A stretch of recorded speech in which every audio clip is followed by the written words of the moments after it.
Hola, my fellow skibidi sigmas.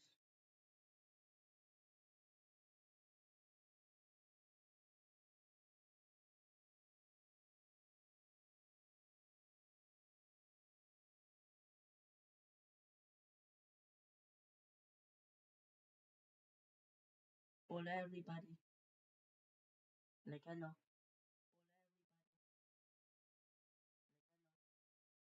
Um, so today, we're reacting to like stuff on a For You page, random stuff on my For You page until six.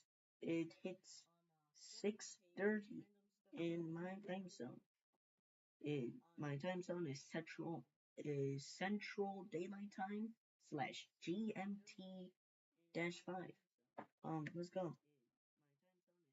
Um, let's go with Why this one. is no one Um, talking about this? shout out to Pinchy5 for this video. Xbox raised the prices of all of their consoles. The Series S line has increased by $80 and the Series X line has increased by $100. Damn, Lots of that's actually pretty crazy. Like, seriously. Damn. other accessories have risen in price as well, with their first party games likely to go to $80. What the hell? $80? They expect me to pay $80? Forza? They expect me to pay $80 for Forza Horizon 5? Oh, hell nah, that crazy. This upcoming holiday season. Analysts also Also, the title. Why is nobody talking about this? I've seen like 5 people talk about this. I remember everything. predict that PlayStation and just about everyone else will be next. Black Friday this year Mm, is going to be rough. Why is yeah, no like one damn. talking about this? Xbox raised the prices of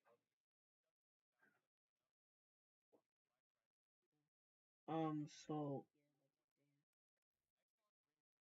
Yikes. yeah, don't know. Um,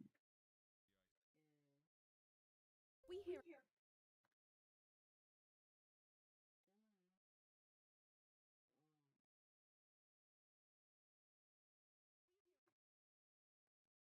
9 worst. What? No, I found a prototype Xbox controller. Um, he loves that baby. shout out to I'll let John you see the other two Bringus. surprises. A joyful Uh, bundle of three. shout out to John Bringus, aka Bringus Studios, for making this video. Secret box, unlabeled. It's from the Czech Republic, the Okay. Czechom Republic. And I don't know why I'm keeping you in suspense because you've already seen the thumbnail. So let's open it with none One second.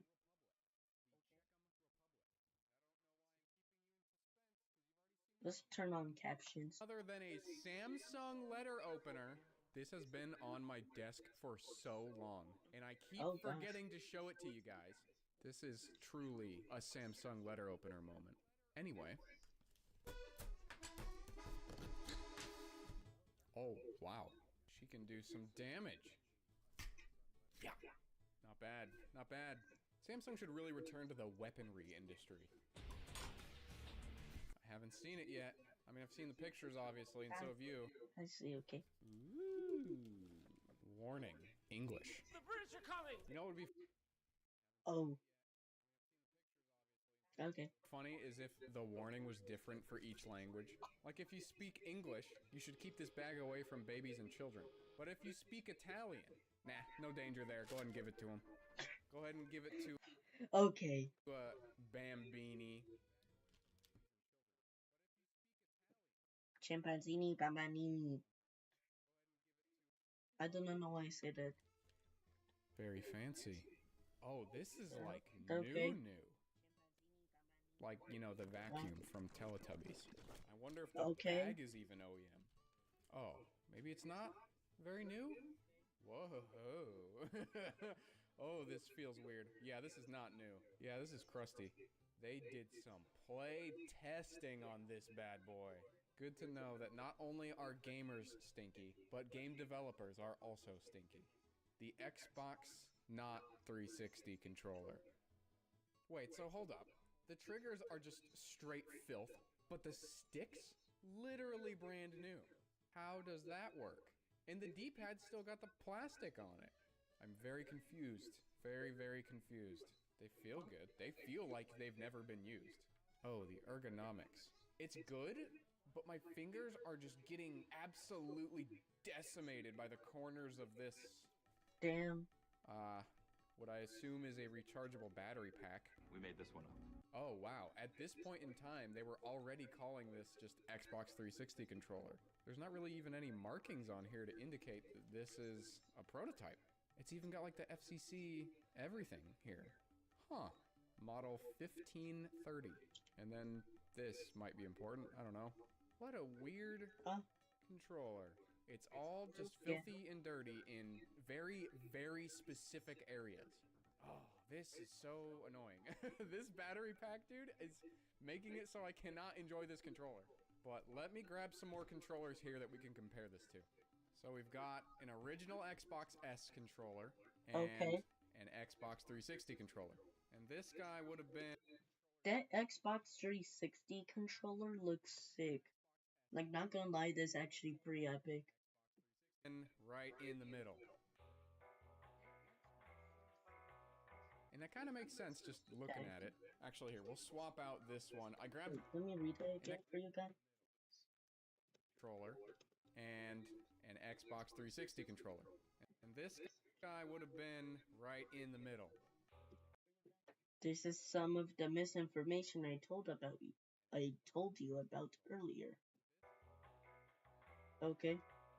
And that kind of makes sense just Just looking for at everybody. it. Actually, here, we'll swap out this one. I grabbed this one so we can compare like the battery situation a bit, but I'll sub this guy in so it's like the right colors, you know, with the buttons, you know, because this one's all grayscale. D-pad reveal. Nope. Oh, take two.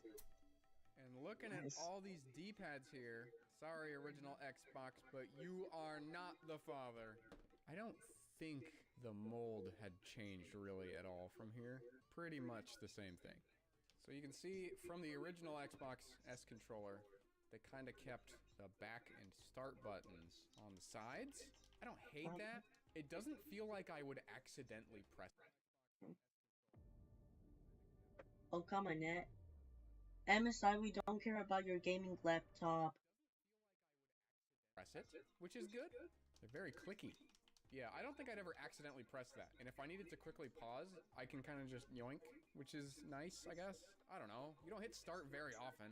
Having it up here is fine. Oh, man, I forgot how good this controller is. Oh, there's no home button, which is interesting. So they hadn't gotten that far in the process. Yeah. Which begs the question... Like, that's pretty weird, yeah. How would you... Pretty weird. Go... Hey, 1 second, let me... Oh, yeah. It's detecting it. Because there's a sync button. Also, yeah, look at that. USB port. That's nice. I really wish all Xbox 360 controllers had a USB port. Because even if you have the play and charge kit that plugs into here, it still doesn't work on a computer. You plug the thing in and plug the USB into the computer, you can't do that. You can't do it. It's disgusting. It just doesn't work. Like, yeah. Why? Yeah, Donald Trump. Yeah. But the idea is that we're going to plug this thing into a bunch of stuff. Into a phone, into a computer, into an Xbox original, and an Xbox 360. And I want to see what this works on, if it works at all. If it just doesn't work, that would be very sad. Because it's kind of cool. I really wish they didn't do this, though. I really wish they didn't do this. It's ruining it for me. Also, this material on the back is bad. This is like the inside of a controller. You know when you take a controller apart, but like the inside of the shell will be kind of gross and cheap? Yeah, that's what this is. This feels like the controller you get pretty with, much like, is, yeah. the RC car from the Hallmark store. Okay. But even up here, these button molds look just about final. It's Yeah, hard to pretty tell. much. I'm not extremely familiar with the Xbox 360 controller. I didn't even have a 360 as a kid, so it's probably a little different, but it looks the same. The buttons are pretty much exactly the same. So this would have had to be pretty Shop far Google along Drive. in Yeah. production. Interesting that it's got this big lump at the top here, this big Yeah. forehead. Because if you look at Pretty the neat. curves Yeah. here, this curve naturally wants to kind of continue downward, like on the real finished controller, and then it just doesn't. It just goes "Wah," and then goes to the lump. So it's kind of like they Wank. already had this design in mind, and then this prototype one like deviated from that. I don't know. I'd be interested to know like when in the development timeline this thing was made. And I will also take it apart, Okay. but not before we test it on stuff in case I break it. So, number one, Android phone. I got Dolphin open, got my OTG cable. Let's see. Preparing USB device. You know, in case this USB port was not actually a USB port and it was wired for something completely different, I'm really glad I didn't just like destroy my phone. So does this just work? Not right off the bat in a menu Yeah. in Android, at least. It's not doing nothing. Device. Which one is prototype Xbox controller? I don't think any of them. Hold on, let me unplug. We have 1, 2, 3, 4, 5, 6, 7, 8 devices, and then I plug it in. 1, 2, 3, 4, 5, 6, 7, 8. Cool. So it doesn't work on Android. That is about as far as we're gonna get with that. You know what is kind of funny though, is that you can take an original Xbox controller and plug it in. This one's been hard modded with a regular USB cable. And this does just work. It just works. Look at me now, Todd. And then obviously an Xbox 360 controller is gonna work. Isn't that cool though, that they put a driver for this thing, which didn't even have a USB cable originally? Yeah. What are they doing? What are they cooking up over there at Android headquarters? So yeah, Android, nope, not gonna happen. But Yeah. what about a computer? Hell yeah. That's interesting. It comes up as DC1 controller. 2012 Microsoft Corporation version 0.1. DC1. Why is there 3 of them? Okay, well there's no driver. That's the problem. What do you think would happen if we just install Xbox 360 controller for Windows driver? Wait, there's a driver for this? Hold on, we'll test that later. Okay, Xbox controller for Windows, go. Yes. Can it do it? Can it be done? Apparently. But it doesn't show up under control panel, so maybe not. Wait. Hold on. DC1 controller, copyright 2012? That was right at the advent of the Xbox One. So, what you mean to tell me is that this is a prototype Xbox One controller? What the heck? Dude, I'm so That's confused. crazy. Well, in light of the news that this is a Xbox One prototype controller, we're just gonna skip straight to the 360. Ready to unlock Roblox digital gift Huh? cards? Okay. Start earning with Then, this is a dev kit, by the way, and I cannot test it on an Xbox One, unfortunately, because I do not have one. Just Damn. kidding, I got an Xbox One. Does not work.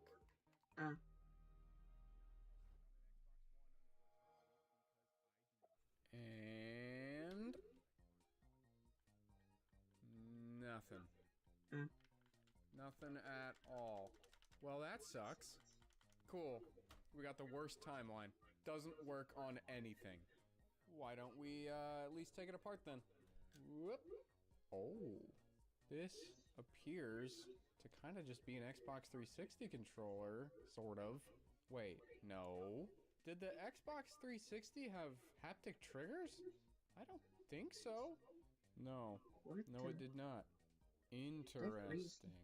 So they kind of just shoehorned haptic motors into the 360 trigger. Really interesting. But they kept, like, the same mechanism for the most part. Well, that's cool. Haptic Xbox 360 triggers. Only here, only now.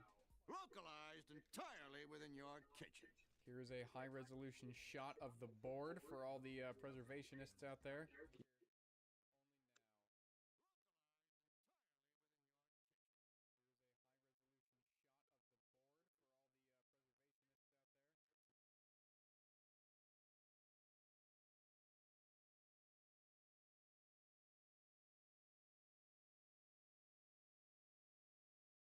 Keep up the good work. And Yeah. here's the back side. And here's this board. And the other side. Wait a second. Micro USB. Whoa. Huh? Okay, hold on. What is this chip? That appears to be an entire ARM CPU. Highly integrated low power tri-radio Bluetooth MCU with integrated blah blah blah blah blah. ARM Cortex M4 MCU, so maybe it's not a CPU. Is it a microcontroller or something? I don't know. There's also a very tiny little pin header here. Who you calling Yeah. pinhead? And a spot for a ribbon cable to go right in there. I'm gonna plug in the micro USB to the computer and see what happens. Just said USB UART. So just kind of speculating here. I'm guessing this does all of the processing, and this is literally just the input board. Although, I don't know, because there's all of this stuff. Clean up our trigger filth while we're in here. It makes more sense now as to the design of this thing, now that we know that it was actually a Xbox One controller at some point, so that's why this design is kind of finalized already, as to like the 360 controller, and then modified from there. But what'd they do with the home button? Like the 360 had a home button, why doesn't this? Well, I wish there was more I could comment on, but this is all kind of beyond me at this point. That sucks, that it just doesn't like work on anything. I did poke around a little bit at like the raw data stream in Linux that this thing gives off, and it does stuff. And clearly if it says Microsoft device in Device Manager, it's like communicating something. But Yeah. I don't know. Okay. If there is a driver for this thing that exists and I just didn't manage to find it at this point, let me know in the comments. I'll update this part of the video right here to tell you guys if I ever got this thing working at any point, and then I'll probably show a clip of it working if so. Okay. But if this part of the video is still in the video, then we are still on the wrong timeline where I can't get this thing working. And in that case, that's the end of the video. Thank you for watching. I didn't forget about testing this, by the way. Dude, this is funny. Look at this. It recognizes it as plugged in. Data can be transferred over, where is it? Over this cable. Look at that. It totally sees it. And then you go to actually do anything with it. Nope, nothing. Can you even turn it on? You can. But it will never connect. I'll even open up the whole Steam Big Picture menu to show you guys that it just doesn't work. It doesn't work. It even says, look at that, it's trying to find player one, but you just can't. You're not allowed. Why?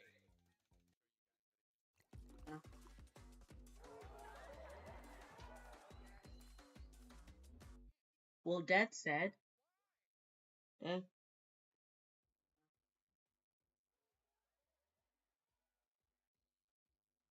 four noobs you find at car meets. Okay. If you've been to a car meet, you've probably had this happen to at least once.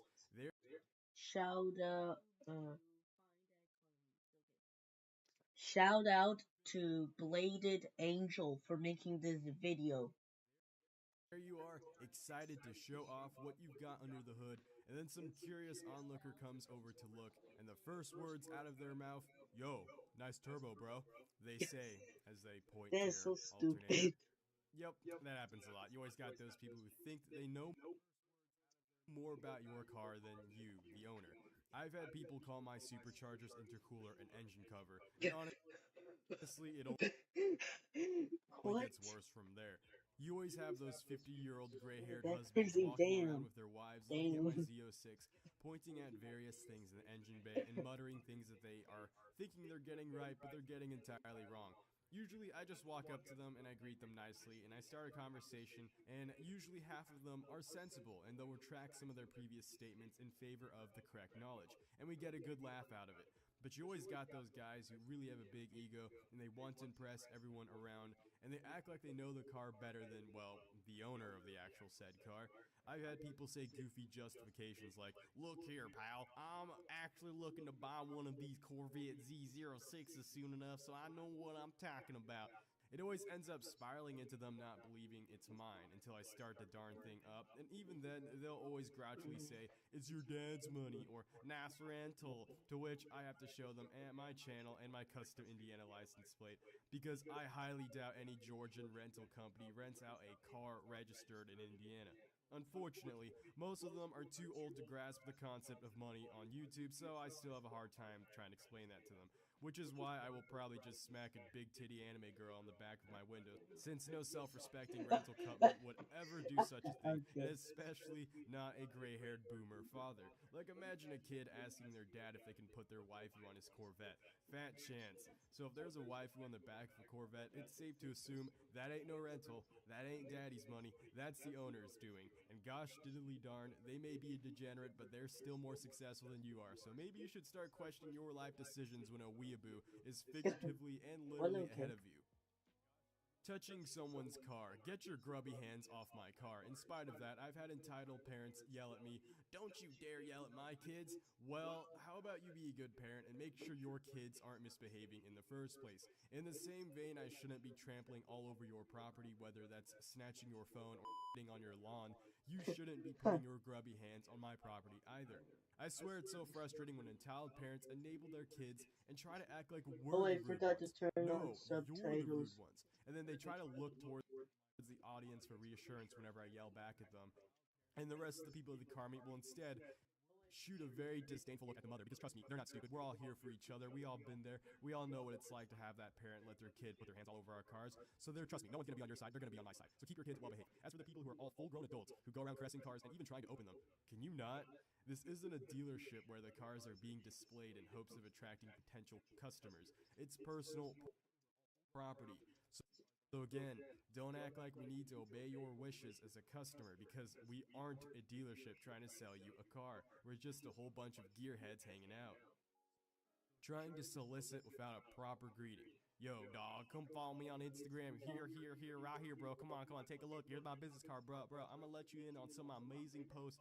Like, one incarnation. Slow down there, fella. Tell me your name. Tell me what your Instagram is about. And lastly, why does your car look like it's been designed by a 3-year-old? You could argue that they're trying to get through as many people as possible, hence why they're so rushed. But that type of behavior, that flies against the point of a car meet. I don't know about y'all, but how often does this tactic actually work? Like, how often do you guys actually follow someone because of this? I sure as hell haven't, and I sure as hell won't. If you don't even greet me properly, much less tell me about what your account does, why should I follow or subscribe? Some people may follow just to get the guy out of their face, but the following morning, you know that they're just gonna unfollow. Look, to anyone who does this, let me tell you that that number does not mean if you can't actually keep people. And the best way to Okay. keep people Okay. following you is to Yes, yes. respect them. True. Give them a good first impression. Mm. We're here at a car meet to socialize and talk about our rides. Tell me about your car and about yourself. I don't care if your business card already has your name, that isn't the same as properly introducing yourself. Since moving to Atlanta, I've met so many clout chasers who do this, and I wince every single time it happens. You come off as arrogant and delusional, like as if we aren't even worth your time, because we're just some number to you, not a human being. So that's why you just shove cards into our faces and then move on. If we aren't worth your time, why should you be worth mine? When I talk about my YouTube channel to people, I always introduce myself. I tell them what my channel is actually about. And on top of that, I always make time to just listen to them as well. I go to car meets to be with others and in turn interact with others in a way that isn't one-sided in my favor. I'm not against the idea of promoting yourself at car meets or even trying to sell some products. After all, that's what vendor booths at car meets are reserved for. But like anyone who runs a successful business, 1 second, guys. What again? Sausage and egg. 1 second, please. Sausage and eggies, please. Okay,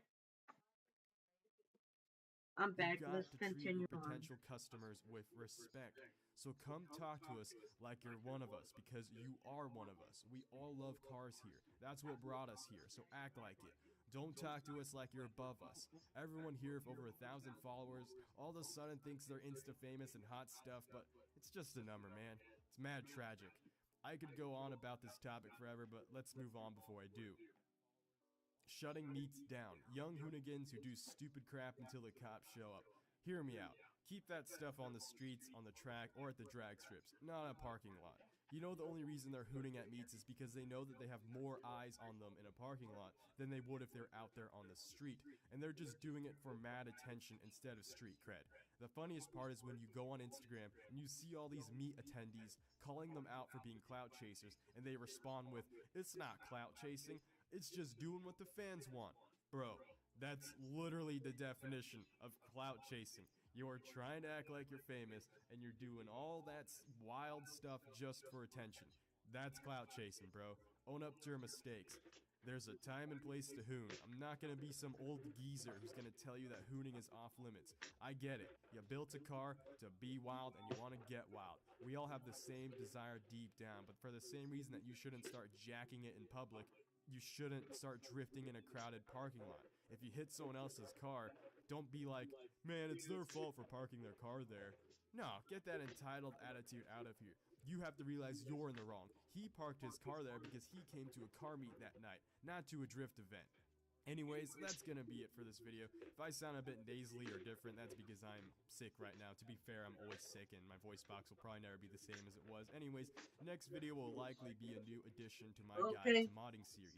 It will be about all the basics that you need to know before buying a nice set of aftermarket wheels, because I myself am learning a lot about wheels since I'm looking to finally get a new set of wheels for my Corvette. Other than that, thanks for watching, and until next time, Bladed Angel out. Okay. Only a few minutes until soon dead. Let's watch some YouTube shorts.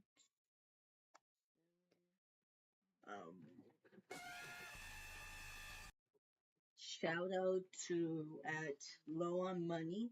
Budget fit $505 PC. Budget per server / NAS. $5. The gay 250 gigabyte NVMe. $40.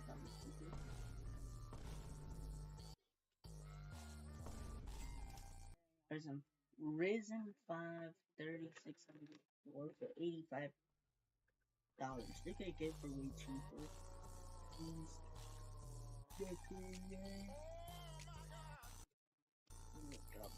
Mention violence. Be everything but quiet, please. $8. Okay. 1,001 PSC $130. Okay. 3 gigabyte DDR4 for $9. Way too expensive. Well, it's pretty cool. Budget GPU $50. Study. CD reader.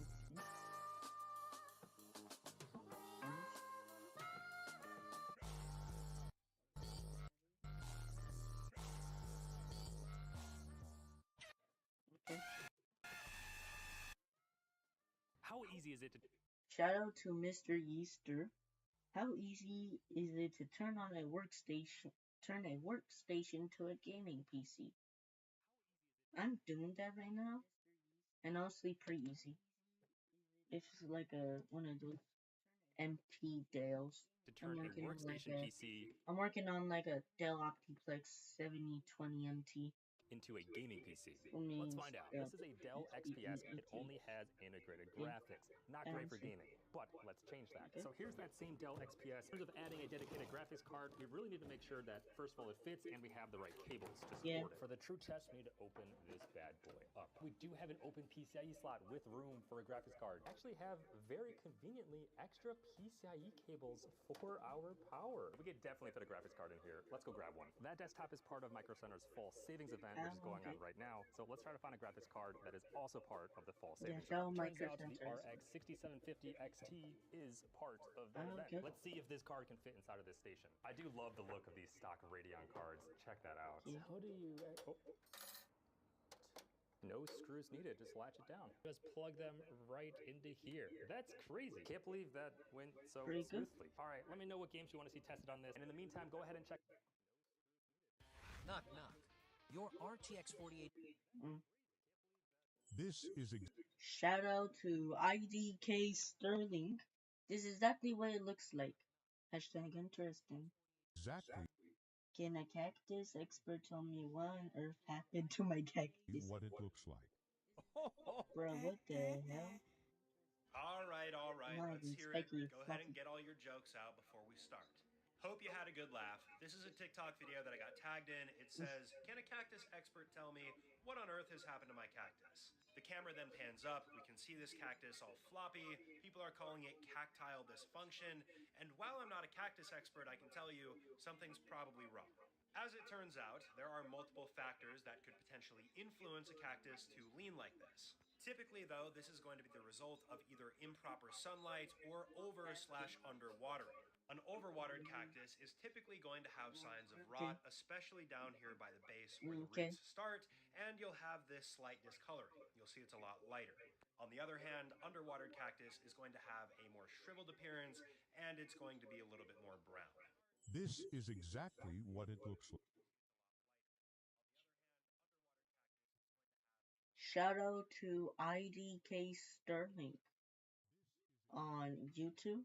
We're just gonna react to his YouTube shorts for Where did the these rest small of the red 3 bugs minutes go? we have. What happened to these small red Everybody bugs? that grew up spending a lot I've of seen this. This migraine is so bad, This migraine is so bad. This migraine so bad you can see you it. can see it. Money. Damn. Have you ever had a headache so bad that you felt like you could quite literally see it? Well, I'm sorry to tell you guys, it's just not possible. It's kind of hard to see what's going on in this video, but the caption says, "Migraine so bad I can see it pulsating." And if we look very closely at the temple here, we can see some slight movement. And when you think about it, it kind of makes sense that a migraine could be visible on the side of your head. Usually the pain's going to be off to one side, and sometimes that pain will pulse along with your heartbeat. But while there's correlation there between this pulse and the pulsing headache, that doesn't mean there's causation. In reality, on the side of your head, everyone has something known as a temporal artery. This is going to run right here, and if you look really closely, you can just see this under normal circumstances. You don't necessarily have to be undergoing an excruciating headache to see it pulsing, but keep in mind, your body fat does have to be low enough to see it. Some people just won't be able to. This migraine is so bad.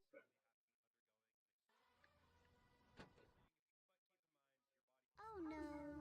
Nobody sees the rocks. Just This is something that doesn't even seem possible, puzzled scientists for a very long time, but we now know what causes it. This TikTok slideshow that I got tagged in has several different images of these rocks that are found in Death Valley. And what's really strange about these rocks is the fact that they move, they leave trails behind them, but no one ever sees them moving. They just discover the trail. So these moving rocks found in Death Valley, California are also known as the Sailing Stones, and for a very long time people were puzzled as to what causes this. But after placing trackers on them and studying them for quite some time, it turns out there are a few different conditions that need to be met for this to happen.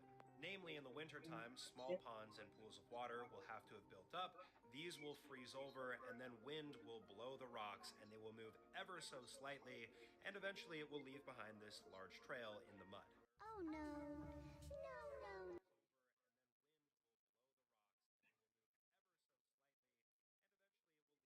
No, no. Let's go. Okay. Stream's over. Goodbye.